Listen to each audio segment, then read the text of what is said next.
Hi guys, we're doing multiplication in maths. Now, I'm going to show you a way of multiplying big numbers, making it way easier, okay, using the knowledge we already have. Now, this is called chunking or partitioning, and all of you are expert at partitioning numbers. You know that if you have 14, then this digit means 10 and this digit means 4. Every single person can do this. And we're going to use that to help with multiplication. In your maths, you need to decide on the price of the child ticket, the adult ticket, and the family ticket. Now, the more expensive, the bigger the number, the harder the activity will be. So think about that when you're deciding on your level of work. Now, if I sold 8 tickets for children, I would need to do 14 times 8. Now that looks very tricky because we don't know our 14 times table. Okay, I have no idea about my 14 times table, but we can make this super simple by using partitioning. Okay, if we know that this digit is 10 and this digit is 4, we just need to do 2 simple multiplications.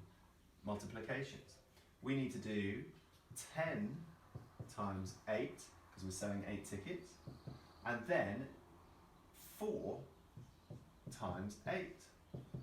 Now we should be able to do both of those because we definitely know our 4 times table, some know our 8 times table, and we should all know our 10 times table. Now 10 times 8 is of course 80, and 4 times 8 is 32. Now, if we add those two numbers together, we will get 112. Okay?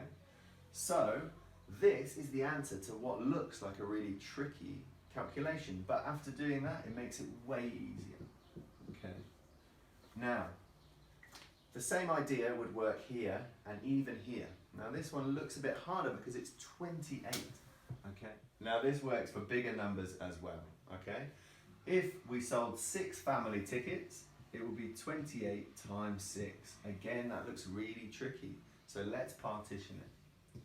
Our 8 units represent 8 and 2 represents 20, okay? So we need to do 8 times 6, and 20 times 6. So 8 times 6 is 48. Okay, and 20 times 6, now that looks hard again, okay? So what we can do, because this is a multiple of 10, we can think, 20 times 6, that's a bit tricky.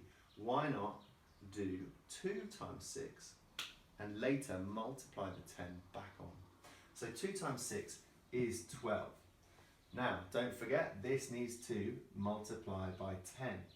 So we can do 12 times 10, which is, move all of these digits down, that goes into the hundreds, the tens, and we put the 0 into the unit, 120.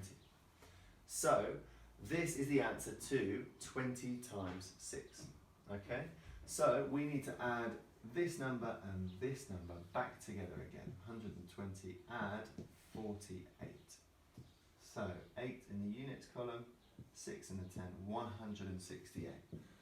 Now, we have just done 28 times 6, but without knowing our 28 times table at all, okay?